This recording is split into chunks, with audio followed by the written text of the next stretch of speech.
Welcome everyone to Spirituality on the Sofa. I'm delighted to be here. To stand in for Susan. I hope I do a good enough job standing in for Susan because I know that she has a great history of convening this forum, which means a great deal to me.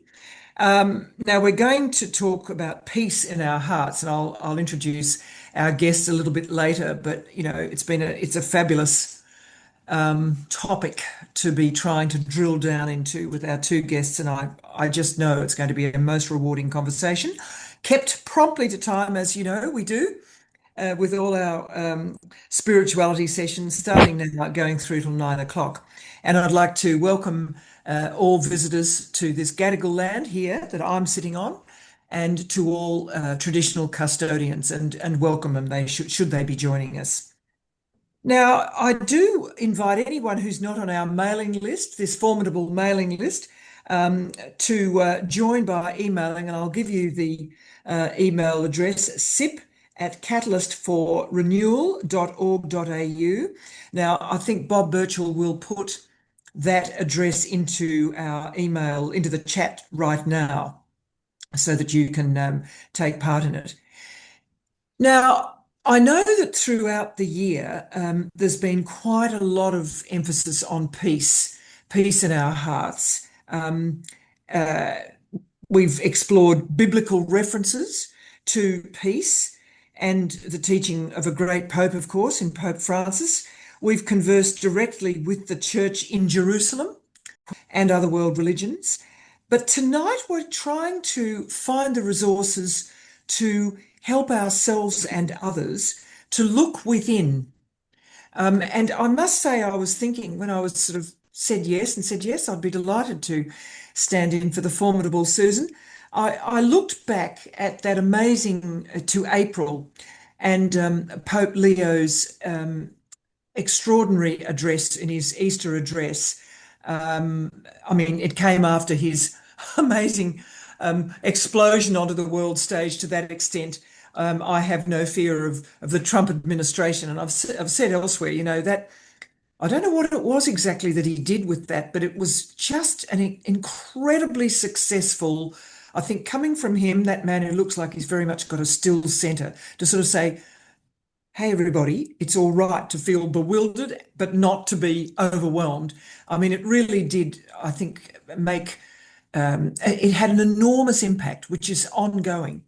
But it was what he also talked about later, after that particular address, in terms of peace.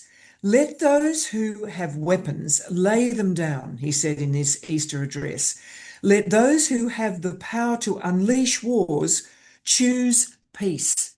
And he particularly talked about this globalization of indifference and human suffering and how he felt it was growing. It was very powerful words. And I think all of that is a backdrop to where we're going to go tonight.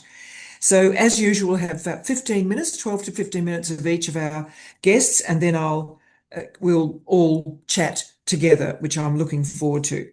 And our guests are Father John Stuart and Professor Maeve Heaney.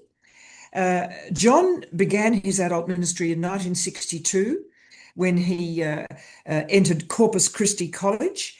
He then did quite a lot of work in his ministry with alcohol and the alcohol and other drug field for 8 years. Then he moved into this very interesting area, the Ministry of Spiritual Direction, and trained at the Institute for Spiritual Leadership in Chicago. And he's been very solidly involved in this field as a facilitator of professional development in various welfare and traditional areas. He's also very much a music man, as Maeve is, as I think a lot of you will know. Maeve is a wonderful musician. I think a lot of us have experienced that firsthand, and I'll introduce Maeve a little bit later. I might add, John was a vice president of Catalyst for Renewal.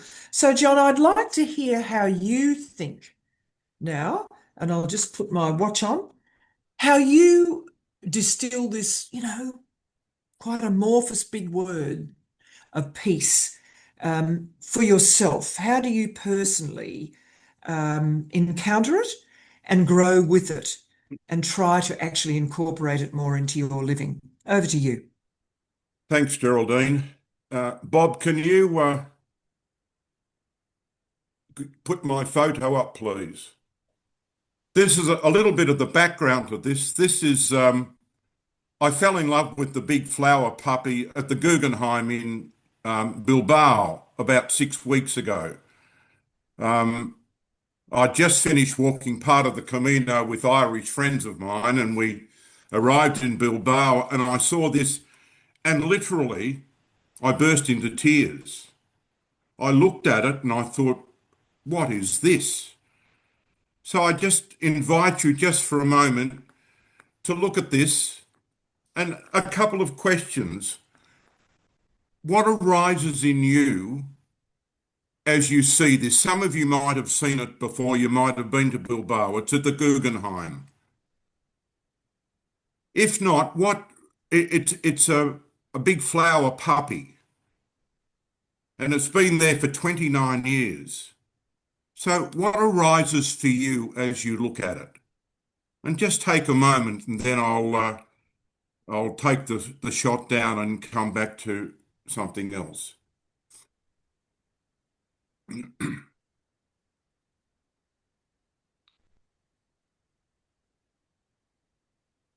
Thanks, Bob.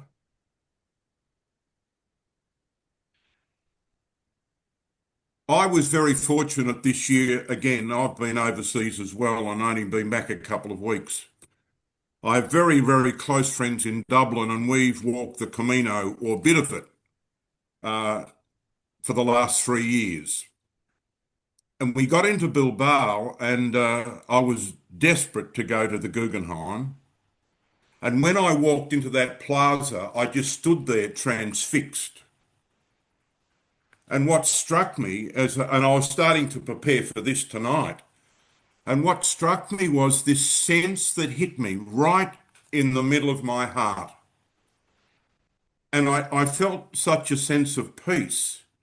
And I thought, what's this all about?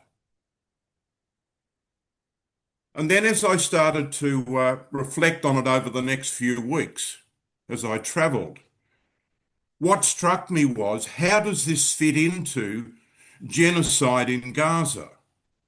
How does this fit into the destruction of Iran? How does this fit into the Sudan? How does this fit into my family? There's five of us. I'm the eldest of five. I've got a brother who's just been diagnosed with Alzheimer's, a sister-in-law who's got Alzheimer's, and my sister, who's 10 years younger than me, has just been diagnosed with lung cancer after a bone marrow transplant 6 years ago.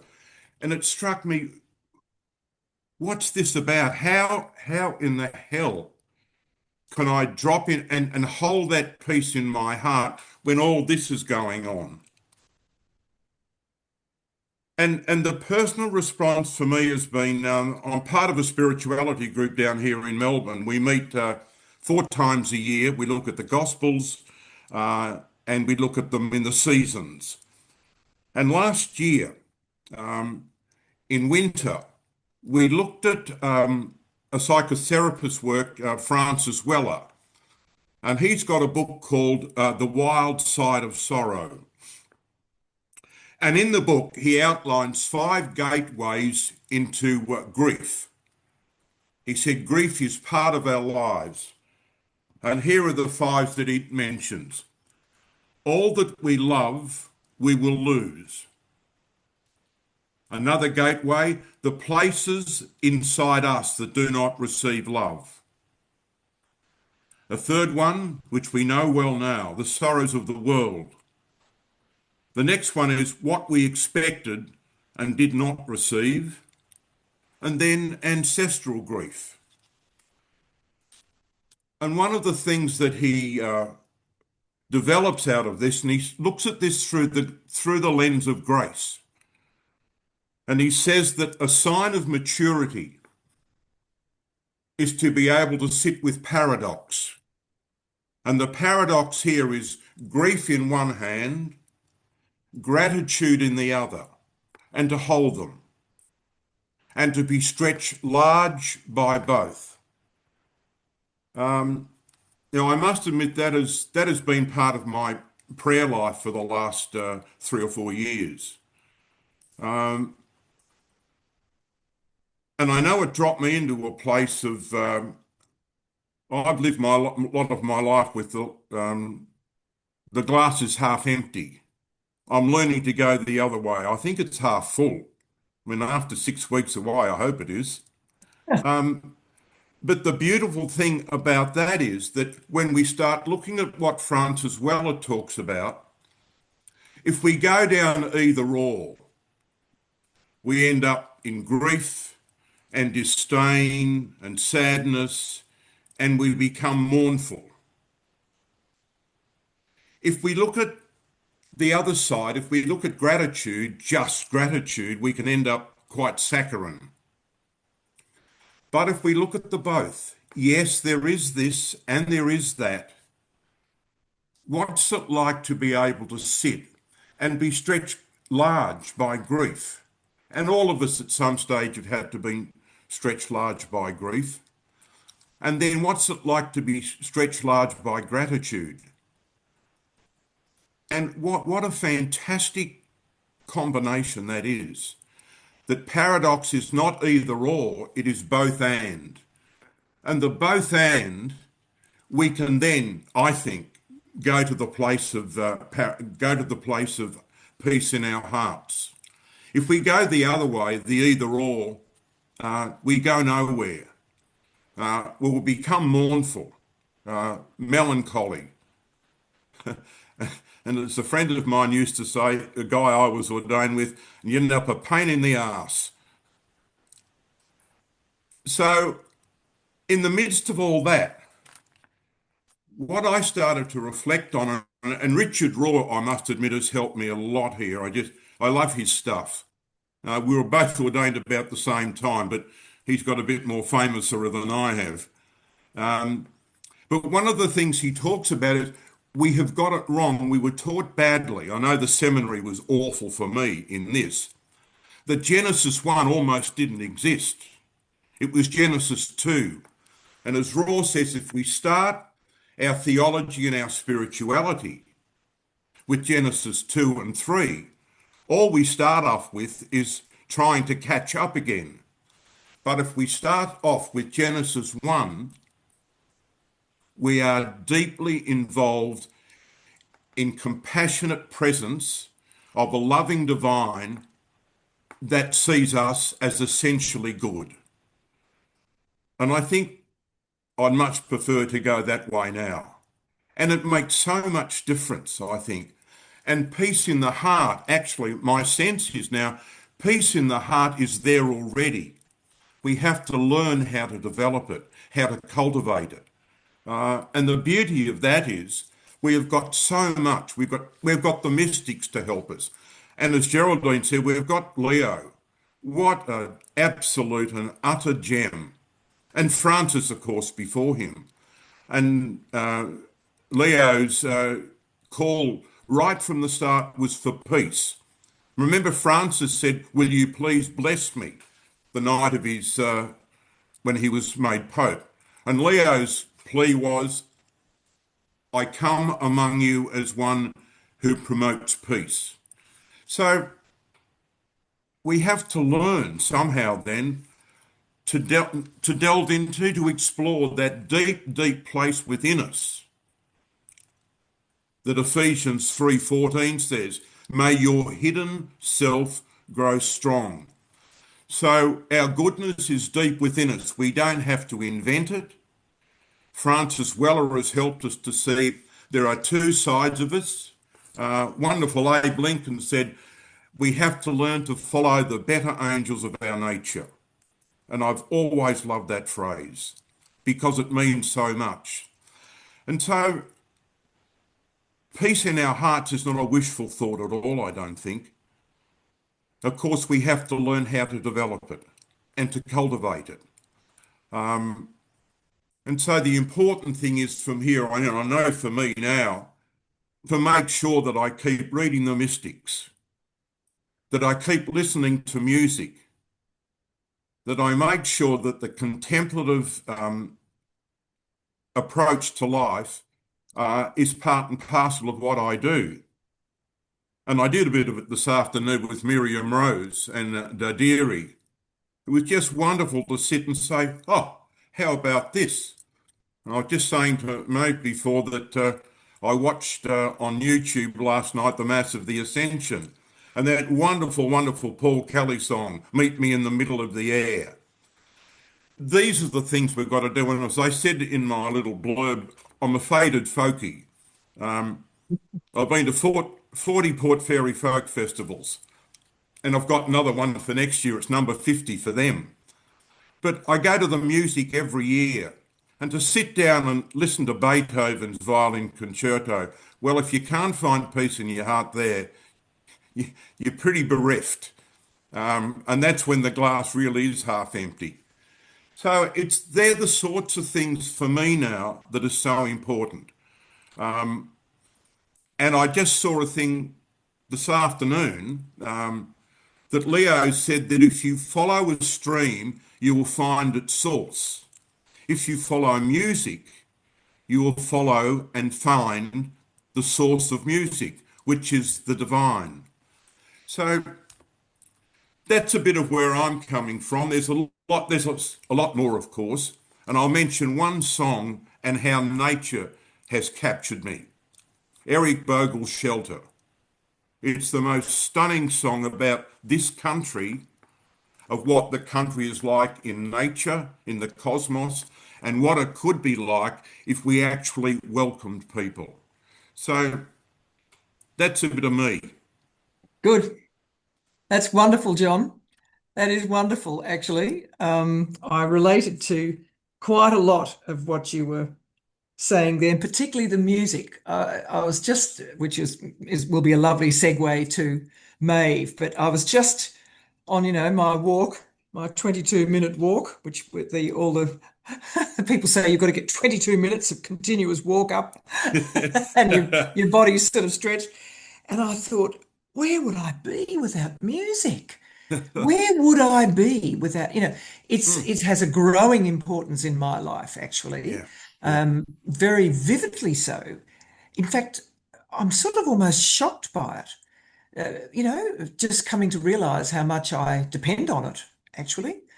So that we will take up, I think it's got some very nicely provoking things there that you're talking about, the living with paradox. I think that's very interesting.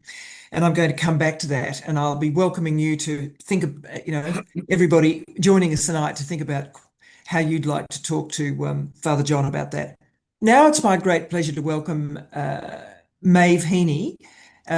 She is the Xavier Chair for Theological Formation and Director of the Xavier Centre for Theological Formation at the ACU, based a lot in Brisbane. She's a theologian, she's a musician, she's a composer, and she particularly looks into this area of theological aesthetics and spirituality and ministry and leadership. And I can tell you from working with her, she's you never get the full. Maeve keeps thinking. Just when you think you've worked out where she is, she shifts, which is what I consider a sort of a terrific compliment to anybody. In 2025, she released her 5th album of original music, Mass of the Ascension, which John was just saying to her earlier. He looked at watched and was, completely blown away with it. So, Maeve, I'm very fresh back from overseas as well. I wonder how you've been thinking about this notion of peace in your heart. Thank you. Thank you, Geraldine. Can you hear me okay? Can everybody hear me all right? Okay. So I'm going to start this talk, or as a kickstart part of a conversation more than anything else, with a song. I did hear that might be welcome, so I thought happy to do that. I think it's one of my most peaceful ones. At the very least, it is the one that gives me most peace. So I'm going to let you lean in and pray through it if you can. I realize musical taste is varied and free, but I will just share this with you before I even seek to unpack or explore the meaning and its relevance for the theme, because I think, again, that's That's personal, but I will share it.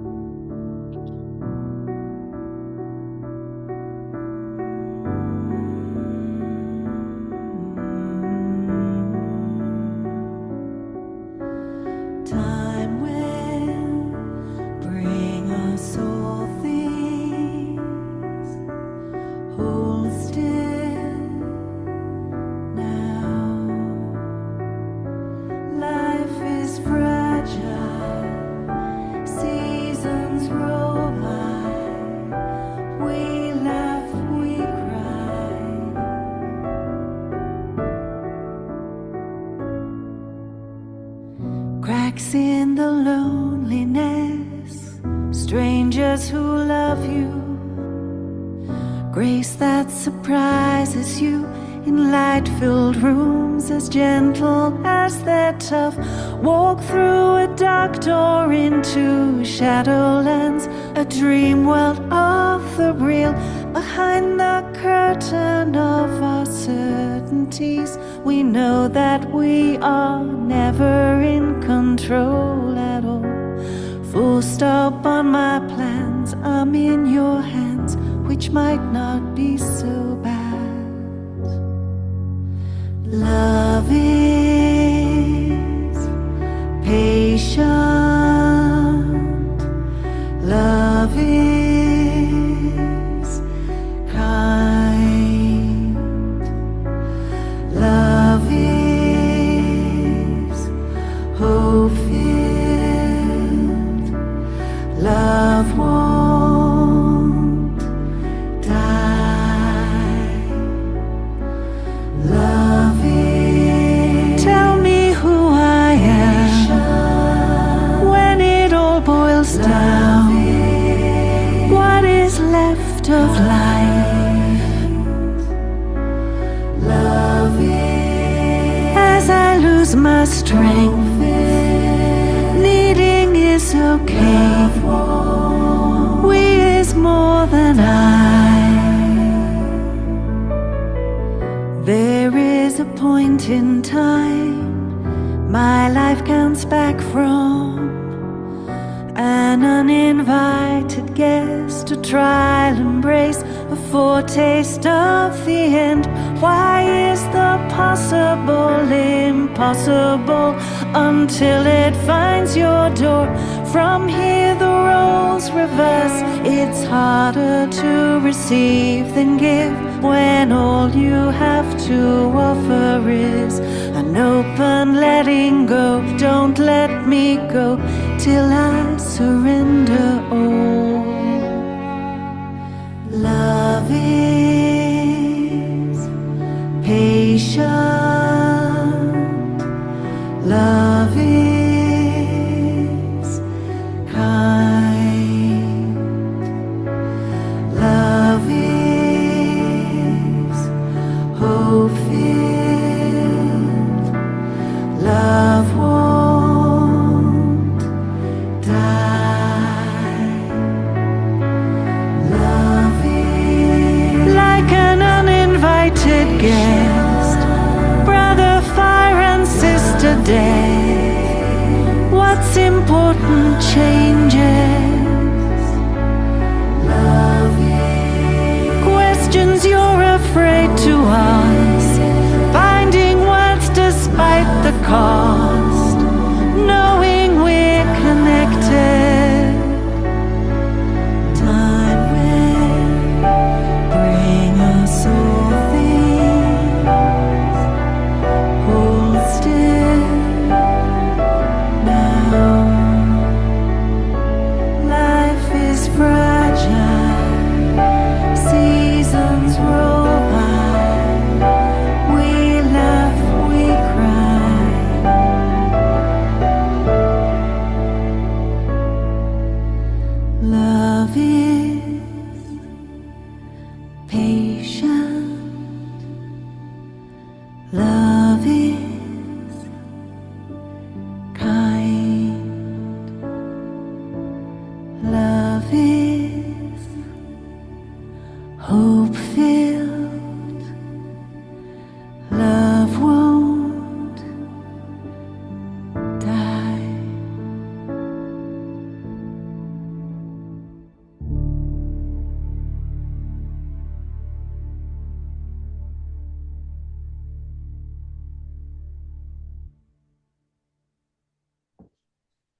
So a bit of background to this song that leads me into this brief reflection on peace in my heart, in our hearts. The birthplace of this song was a moment that took away my own peace in many ways, at least for a time. Finding a lump that led to a diagnosis of cancer, and the whole journey of uncertainty, difficult conversations, distance from family and community, changes of plan, pain, grace, kindnesses, encounters. Through a dark door, the subtitle of a book that will at some stage be written, Stepping into Cancer. I discovered a shadowlands that many inhabit. John, you spoke of your own experiences. We all have some that are close to us. But often we ignore them, even as close as they are. I think its relevance for this time and for our conversation is simple. We all want peace. We all want peace in the world, in our families, within ourselves. And by heart, I'm assuming interiority within our persons, our mind, our body, our consciousness, and one that won't pass. John's gospel comes to mind. Peace I leave with you, my peace I give to you, not as the world gives it. A joy that won't give away. And I'm mixing John 14 and John 16 here. And yet my core intuition here, and it's really the one thing I sort of want to say, is that there's only one pathway to that kind of peace, and it's through darkness, through shadows, through what we Christians call the cross, however we get used to our holy words and Christian language. So if there were a subtitle for my reflection, it would be Peace in and through discomfort, or through the uncomfortable. Pope Leo's message on the World Day of Peace in January begins with two readings, one from John 20, peace be with you. That greeting of all greetings, and one can only imagine the peace that they sensed once he walked into the room in the midst of all their grief and their loss of this man, Jesus. His presence was all they needed, so peace would have flooded the room. But Leo continues with another reading, Pope Leo, from Ephesians 2. He says, Christ our peace who has conquered death and broken down the walls of division that separate humanity. How? In himself. And I think it's worth just drawing, this is one of my, and it's coincidental that reading and praying into peace in preparation for this, these two readings, which are two of my favorites, but I love Ephesians 2. In it, Paul says, he himself is our peace, who has made the two groups one. He's talking about Gentiles and Jews, but we could talk about any two. He destroyed the barrier by dividing the wall of hostility, by setting aside in his flesh the law with its commands. He is our peace in him. So any peace that we have in our hearts is born of this self-giving, this willingness to be broken for us, the welcoming of the consequences of our fragility that we all share, the only one who perhaps didn't need to, the sinless one. And just a few thoughts. Every time I touch on the cross, I think we hear so much and it's so central, but there's a few things that I find myself, at least in my classes and to myself, perhaps it's my Irish upbringing, I find myself needing to remind myself why the cross. Jesus didn't need to appease God's anger. Most of us don't need to hear this, but it's worth saying we're loved. It's not like God fell out of love with us and needed someone to re-enamor us. God has always loved us. A better way of thinking about it for me is to imagine our God as a God of consent, a God who takes our freedom seriously. So our know that brokenness we all experience and participate in, some of it inherited, some of it of our own making, has real effects on our relationship with God, with others, with ourselves. And God won't force that door down, ever. So it took another human being like us in all things, from within humanity, to walk a pathway of yes, from start to end. And through that door, by that pathway, we all have access and the connection is restored. And that's grace. Our peace is given back to us. And I one last point here, and I think it's one we don't think about enough. I know I don't think about it enough. You know, that Jesus of Nazareth we're all drawn to, who came, walked, lived, and loved, and didn't leave.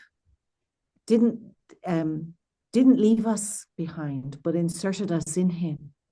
That breaking of the barriers inserted us into him, through him. So peace in our hearts means through his life, but also that we're bonded to him. So thinking about our theme, what does that mean for us? Let's come back to the song and to the reading. Yeah, love is patient, love is kind. And I don't know what came to your mind, but mine is images of attentive care, people who welcome you no matter what, no matter how you arrive. The nurses and doctors that cared for me in those white rooms, those clean rooms, but the kindness. And I feel that kindness is underrated and kindness is costly on us. It implies tremendous self-awareness and freedom from self to truly interact with others at depth. It implies openness and willingness to make connections beyond the superficial, and to connect beyond the superficial with others implies that we're free from ourselves and willing to connect below the superficial with what we hold inside. And we come back to that reading, peace be with you. And it follows on with that gorgeous image of Jesus saying to Thomas a bit later on, put your hand in my side. I love Thomas. I hate that we call him the doubter. I think he's brilliant. I think through Thomas, we get that amazing image of what intimacy with Jesus can be like. You know, that closeness. I'm not resting on anybody else's experience. I want my own. Put your hand in my side. Put your hand in my wound. Don't avoid the pain. Accept the cross of your own humanity and that of others. Peace in our hearts is a costly business. The dynamic of constant healing and awareness is one we need to get used to. It's not comfortable. Feeling, knowing ourselves to be loved is wonderful, but we tend to get very comfortable and to like comfort. And I can confuse peace with comfort. I lived in Spain for 12 years, and it taught me the beauty of calling things by their name. And I tend to call things by their name when I can. But nobody knows that inside me, I hate conflict. I mean, I hate it with a passion. Some people don't mind it. I hate it with a passion. You know, because it's easier to not say what you think, and it's easier to not challenge, and it's easier to not even face inside what you don't like and what you don't, that feeling. And yet, put your hand in my side. Enter into the shadows, enter into the difficult moments. Be willing to question why, what is it I'm feeling? Why is it I'm put out right now? Why is it I'm hurt? Why is it? Don't move away from that. Dive in, because there's something there. There's a kernel of gold and of peace. Most of the difficulties we have, I think, in our synodal journey, our reconciliation with others, even the First Nations reality of our attempt to reconcile there, I think it's our lack of internal awareness of what's really going on.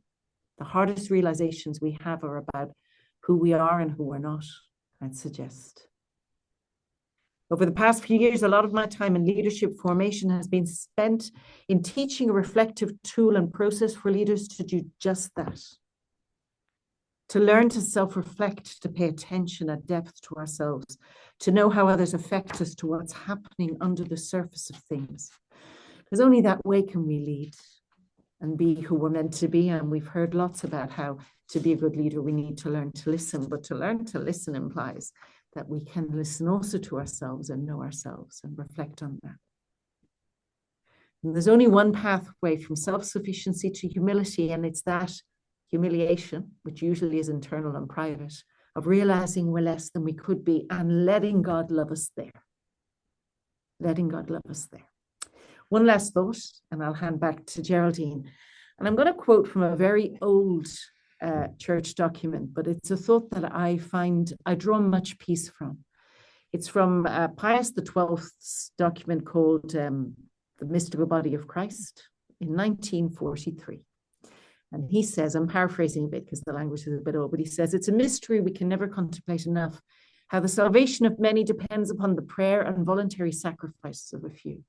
Now, it sounds a bit Pelagian, Irish, and voluntaristic altogether. But my point isn't that. We don't have to seek sacrifices or the cross. They come by themselves. Cancer hits us when we least know it, whether it's ourselves or somebody else. Death hits us. Old age hits us. Teaching I hate hits us. The church in its beauty and in its difficulty hits us. So sacrifices come, we don't have to look for them, but how we welcome them is really interesting. And if we take seriously the fact that we are in Christ, there's a gem here that I find very peace-giving. Our willingness to embrace peace and to welcome the cross in the same way as Jesus did is not only life-giving for ourselves, but for the world. When we pray for others, we're not asking for God's attention. We don't need to tell God to pay attention to the world, much less to those who suffer. Those of you who are parents know that better than anyone. Your heart tends to those who need. What we're doing in the body of Christ is opening to let the Spirit reach where they reach. It's allowing God more space, because God is the God of consent. So where we open, where we pray, where our life goes in line with our prayer, we're allowing peace flood the world through the peace that we're allowing God give our hearts.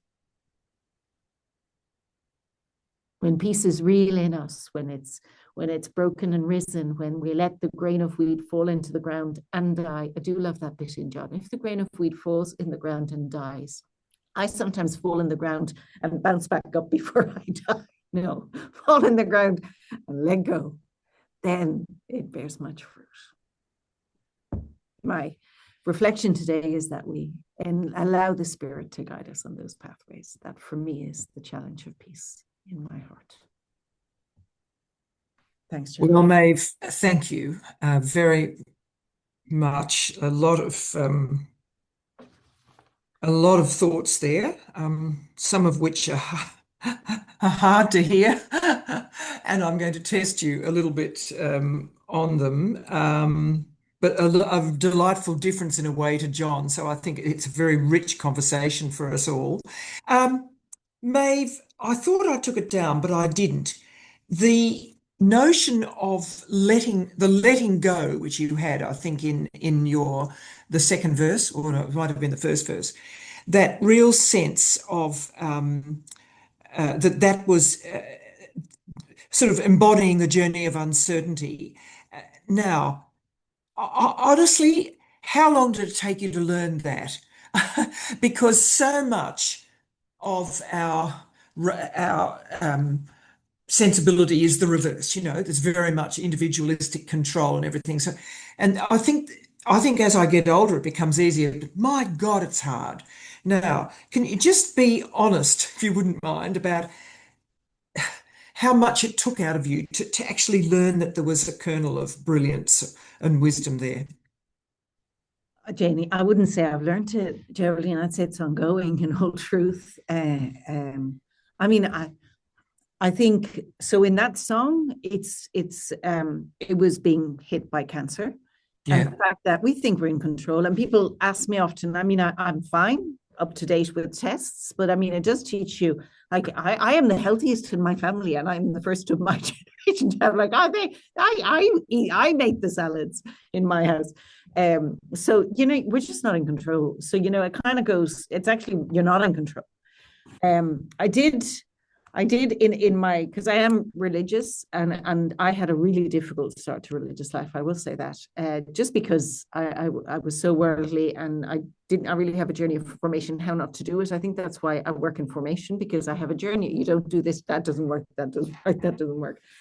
So I do remember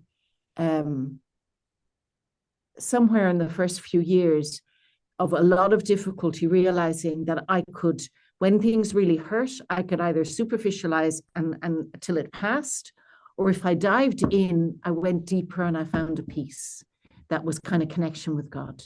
I don't always know how to do that, but it was only when I welcomed the difficulty, if that makes sense. It was only when, that's what I was trying to say when I said the hardest thing, our founder was a typical Spanish, and he used to say, from pride to humility, the only pathway is humiliation. And I used to say, yeah, that sounds very voluntaristic. But actually, when you think that you're enough and suddenly you realize you're not, that's the inner, okay, my ego is this big, and then suddenly I'm becoming small because I realize I'm not who I thought I was. And I did find that when that happened and I accepted it, which wasn't always, it gave me tremendous peace.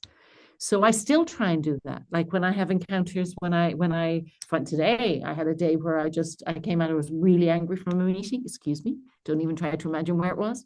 But I was so I had to sit in the plane because I was flying to Melbourne and go, okay, don't avoid it. Don't avoid it. Dive in until you get to the peace. And in fairness, Jesus met me halfway. So halfway down to Melbourne, you found the peace. Halfway down to Melbourne, yes. Yeah, okay. I'm going to come back to questions of leadership because now, I want to come back to you, John. The paradox. I just loved you talking about that, the grief and the gratitude, the both and to be stretched large by both. Now, Richard Rohr, whom you've been talking about. Now, I also follow him, not terribly well, to be candid, but I try. And I've noted of late, he hasn't been well, I gather, and he's pulling right back. And do I see peace there, or do I see sadness? And does it matter? I just wonder how you've been following Richard Rohr yourself, and just how he's marvelously thoughtful, holy, deep man. I just wonder how you've been following him of late. Thanks for that, because I think one of the things that I noticed with him recently, I was watching a conversation he had with Oprah and him on the tiers of things. Oh, yeah. And he made a fascinating comment that we're the same age, but he's had cancer. He had a stroke and he's had cancer. And he's certainly pulling back. And I get a strong sense that he's at home within himself. He's at ease. I think there's a sadness for sure, but I think it's dominated by he said the word, it's not so much this or that. He said, I'm trying to be patient. Right. And I thought, what a lovely word. Mm. I'm trying to be patient. And there was a wonderful interview with him, a conversation with Jim Martin in the States, the Jesuit. And Jim Martin said, what's your prayer like now? And he said, oh, that's a really good question. He said, I think all I do now is gaze. Oh, how lovely. I gaze, he said, and I said, oh, I can do it for an hour and a half. He said, I sit on the porch at his place in New Mexico and I gaze, and he said, and sometimes it's just gazing at the dumpster. So, and at homeness with where he's been, with what he's done. I remember first coming across him 40 years ago when I was in Chicago. And he made a comment then that he had no untaped thought. And he still jokes about that. He's got a great sense of deprecation. Yeah. And I think where he is at 83, look, I'll put my hand up. I think I'd like to be there too. At home within self. And knowing that you're not alone. And when I heard him say that, Genesis 1 is our starting point. If we start with Genesis 2, we're always trying to catch up. Yes, it's an incredible, that is an amazing statement. Isn't it? Yeah. It really is quite thought-provoking. That, see, what I detect in him, strange enough, and it is pertinent to both of you, I think. I think that Richard Rohr is more on his own, but happy to be so. Now, this is quite a challenge because I think it slightly flies in the face of what, the whole communality, the whole business of being with others, I think is one of the gems of our tradition. But I have been wondering, and it's not the first time I've wondered about it, whether actually there is, as sickness, Timothy Ratcliffe wrote about this too terribly well, I thought, as sickness and possible death closed in and then seemed to open for him, is there's a sort of a centeredness. Yes. Do you detect that in yourself? or not? You don't have, I'm just wondering. No, thank you for that, because I was thinking about that this afternoon. I reckon every now and again I get to this place of peace within, and I turn the television and I see the Orange Man, and I lose it all, completely lose it, and say naughty words at the television set that is not going to affect him at all, but it certainly affects me, and that's when I know that I have to go back. I'm deep in the midst of paradox here again. Yes. I can move forward with paradox. That's both and. I cannot move forward with either or. Yeah. Because I've been doing that all my life, and I found out it didn't work. Yeah. That's, and Maeve, how do you, again, I mean, I know what a sociable person you are,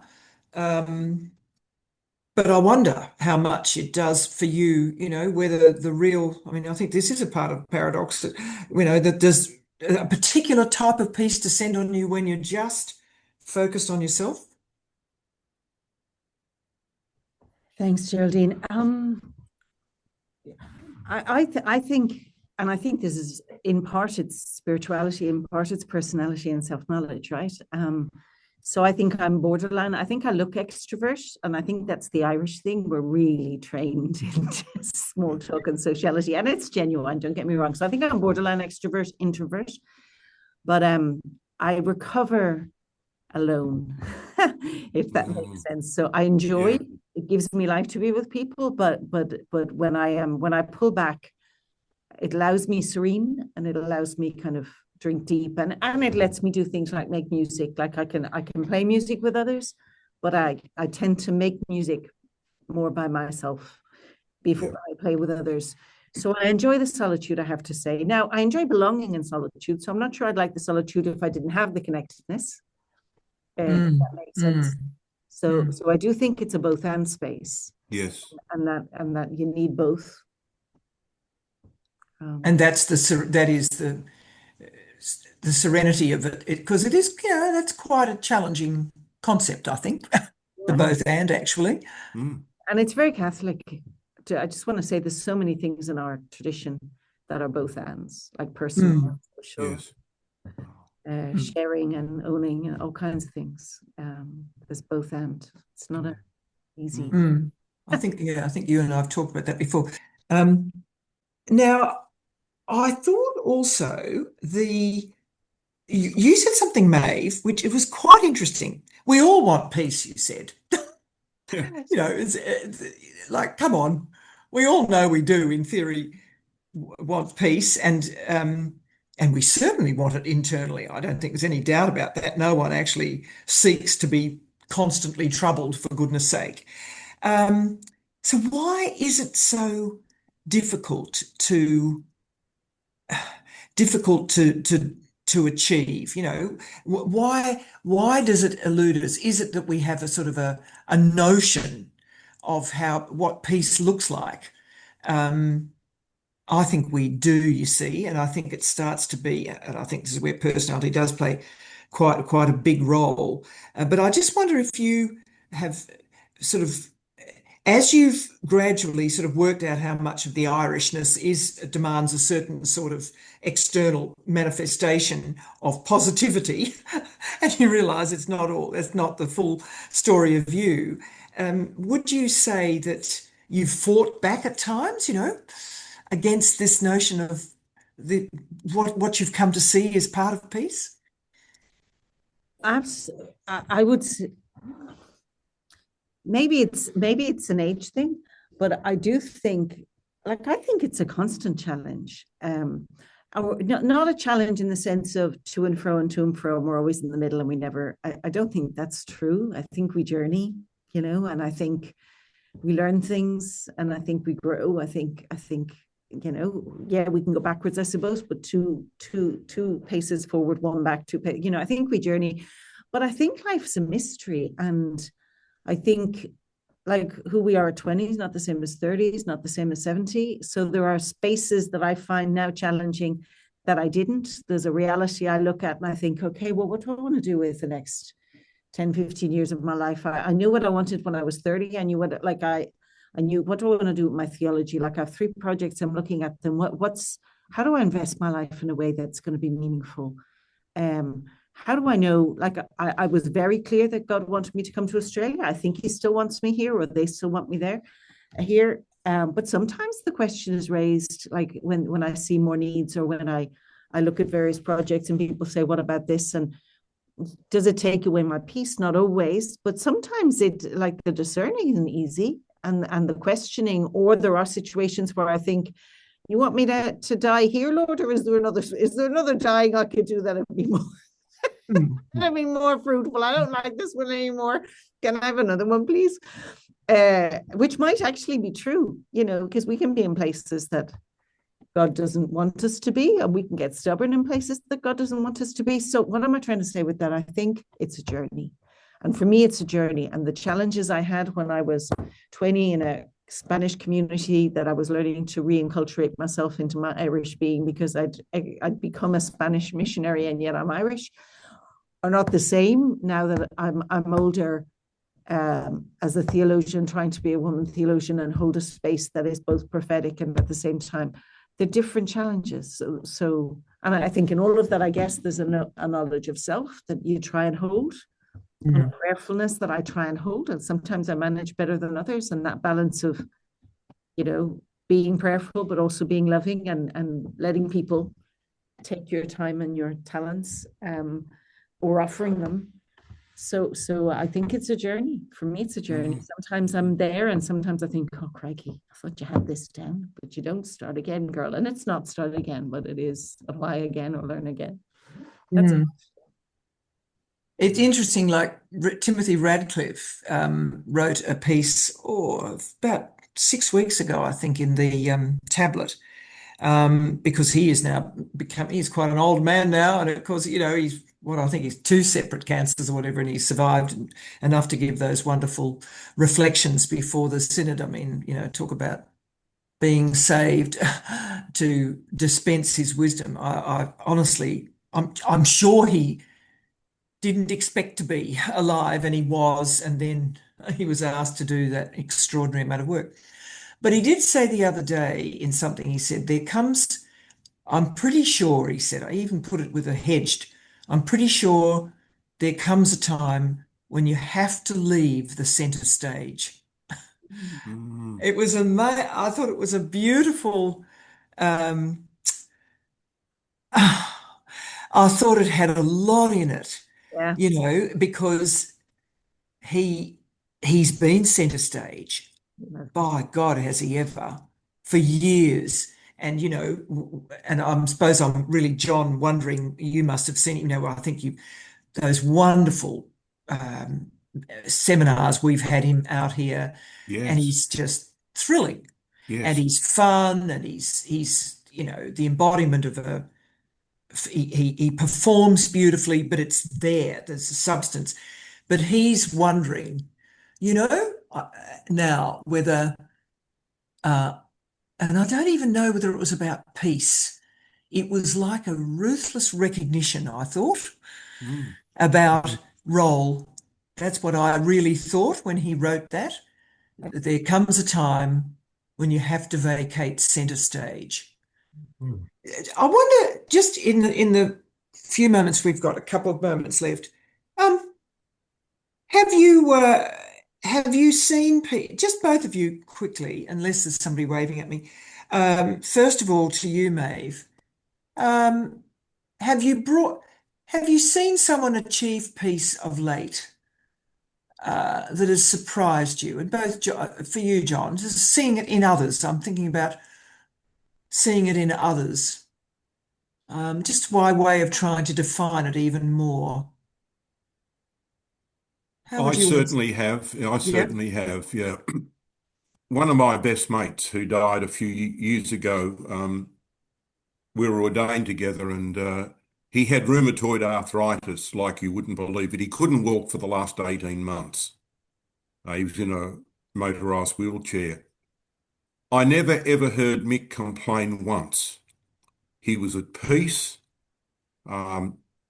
He was at home within himself.